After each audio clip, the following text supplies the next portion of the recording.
Hello students, take care. आज हम पढ़ेंगे वाइगोत्स्की के संज्ञानात्मक विकास का सिद्धांत। इसे सामाजिक सांस्कृतिक सिद्धांत भी कहते हैं या सामाजिक संज्ञानात्मक सिद्धांत भी कहते हैं। लेव वाइगोत्स्की 1978 में इन्होंने शुरुआत किया था इसको, और मानवीय समाजीकरण की प्रक्रिया के लिए कुछ निश्चित चरणों में या स्तरों में इसे बांटा था। मनोवैज्ञानिक वाइगोत्स्की का मत था कि पियाजे ने संज्ञानात्मक विकास में अपने सिद्धांत में बच्चों द्वारा वातावरण को स्वतंत्र रूप से खोजबीन करके संज्ञानात्मक विकास की प्रक्रिया पर बल डाला, पर पियाजे की ने परिपक्वता को महत्वपूर्ण माना है, परंतु सामाजिक सांस्कृतिक संदर्भ जिसके लिए लेव वाइगोत्स्की ने कहा है, इसे स्वीकार नहीं किया। उन्होंने कहा कि बच्चों के संज्ञानात्मक विकास के लिए सोशल फैक्टर और लैंग्वेज महत्वपूर्ण है, इसीलिए वाइगोत्स्की के संज्ञानात्मक सिद्धांत को सामाजिक सांस्कृतिक सिद्धांत कहते हैं। पियाजे ने स्पष्ट किया कि बच्चों के संज्ञानात्मक विकास में कल्चर तथा एजुकेशन की भूमिका महत्वपूर्ण नहीं होती, ये पियाजे ने कहा, मगर वाइगोत्स्की ने इसे अस्वीकार करते हुए ये बताया कि बच्चे जिस उम्र में भी किसी संज्ञानात्मक कौशल को सीखते हैं, उन पर इस बात का अधिक प्रभाव पड़ता है कि क्या संस्कृति से उन्हें क्या रेलेवेंट इंफॉर्मेशन या इंस्ट्रक्शन प्राप्त हुए हैं या नहीं। लेव वाइगोत्स्की का तर्क था कि किसी भी मानव का सामाजिक विकास किन्हीं 3 चरणों से होकर गुजरता है। पहला था सामाजिक अंतःक्रिया। लेव वाइगोत्स्की का मानना था कि मानव का सामाजिक विकास तब तक नहीं हो सकता जब तक वह समाज के साथ इंटरेक्शन नहीं करता, अंतःक्रिया नहीं करता।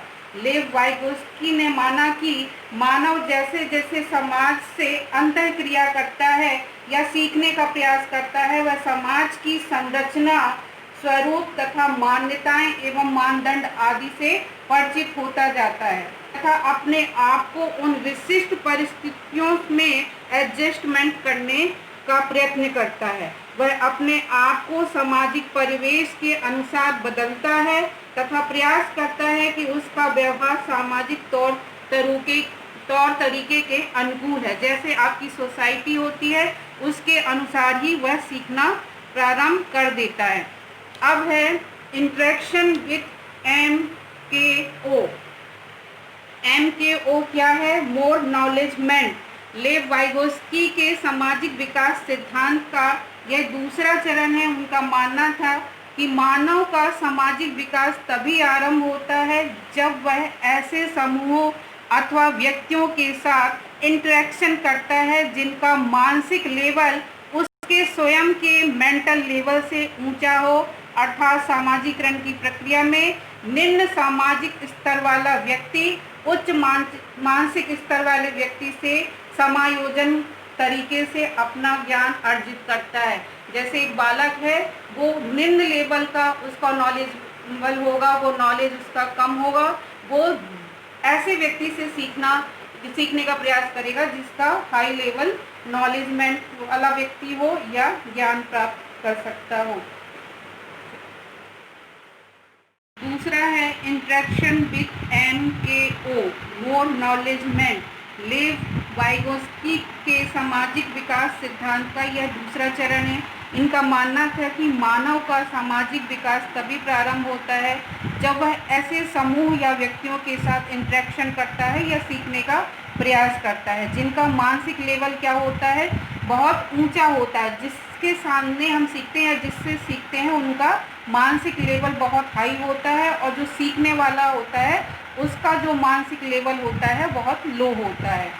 इस प्रक्रिया में अधिकतम लाभ निम्न सामाजिक स्तर वाले व्यक्ति को होता है। जैसे एक स्टूडेंट होता है, उसका जो लेवल होगा निम्न होगा मानसिक लेवल, तो वह क्या करेगा, दूसरे से सीखने का प्रयास करता है। या बालक होता है, वह दूसरे से सीखने का प्रयास करता है। इस प्रकार लेव वाइगोत्स्की के दूसरे स्तर की यह बाधा है कि वह मानवीय सामाजिक विकास तभी प्रारंभ करता है या आरंभ होता है जब वह किसी ऐसे व्यक्ति के संपर्क में आता है तो और इंटरेक्शन करता है।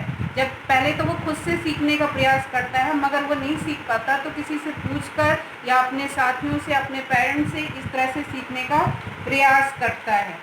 तीसरा है निकट विकास का क्षेत्र, जिसे हम कहते हैं जोन ऑफ प्रॉक्सिमल डेवलपमेंट। लेव वाइगोत्स्की के सामाजिक विकास सिद्धांत का यह अंतिम चरण है, जिसमें उन्होंने कहा है कि सामाजिक विकास की प्रक्रिया निकट विकास के क्षेत्र में संपन्न होती है।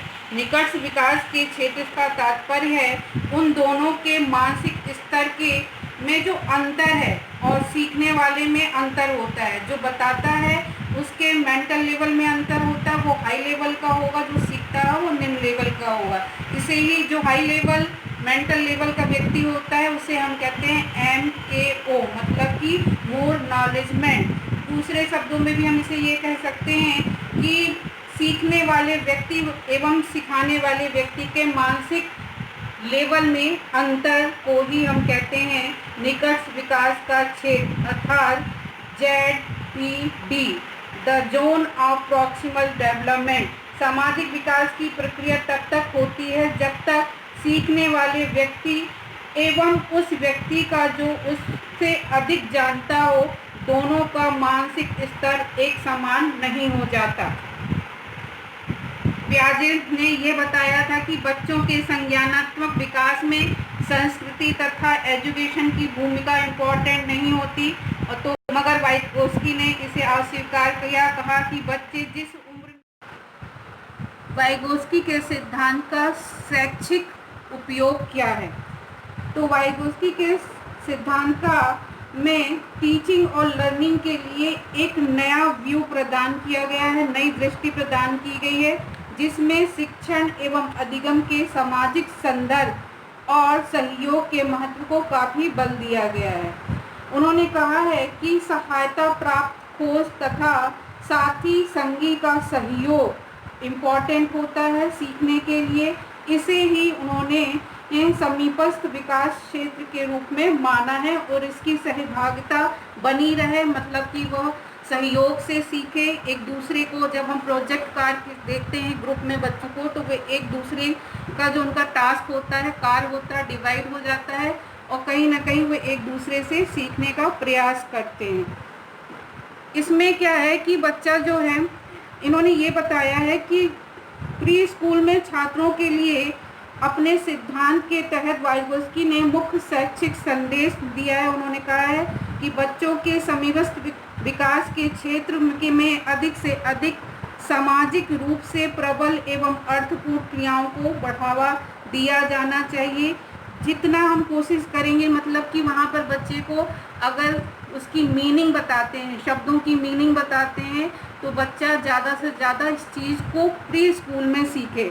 फिर जब वो फॉर्मल स्कूल में जाता है तो वहाँ पर बच्चे को हम साहित्य, गणित, विज्ञान, सामाजिक विज्ञान आदि के बारे में इस संदर्भ में बताएं। फिर पारस्परिक शिक्षण, रेसिप्रोकल टीचिंग, इसमें इन्होंने ये कहा है कि जैसे रीडिंग कॉम्प्रहेंसिव होता है, यहाँ पे बच्चों को वो सिखाएं, उसमें किस तरह के क्वेश्चन सॉल्व कर सकते हैं वो सिखाएं, किस तरह से क्वेश्चन का आंसर देना है, ये सारी चीज़ों को तीसरे में पारस्परिक शिक्षण में सिखाया जाता है। चौथा है जो है वो है आपका सहयोगी अधिगम, कोऑपरेटिव लर्निंग। इसमें क्या है कि किस तरह से बच्चों को सिखाया जाए। तो आपने देखा होगा कि क्लास में जो असाइनमेंट दिया जाता है या कोई प्रोजेक्ट वर्क कराया जाता है तो उसे ग्रुप में बांट दिया जाता है। क्यों बांटा जाता है? इसलिए बांटा जाता है कि आप अगर ग्रुप में करोगे तो एक व्यक्ति से एक बालक से दूसरे बालक से आप क्या करोगे, सीखने का प्रयास करोगे। जब काम या टास्क डिवाइड होता है तो एक दूसरे से बातचीत करके कि मैंने ये काम किया, तुमने ये काम, तो कहीं ना कहीं एक दूसरे से हमें नॉलेज को हम प्राप्त करते हैं। तो चौथा था आपका सहयोगी अधिगम। तो हम इस तरह से कह सकते हैं कि इन्होंने 3 बातों पर ज़्यादा फोकस किया है। पहला तो बच्चा खुद सीखने का प्रयास करेगा।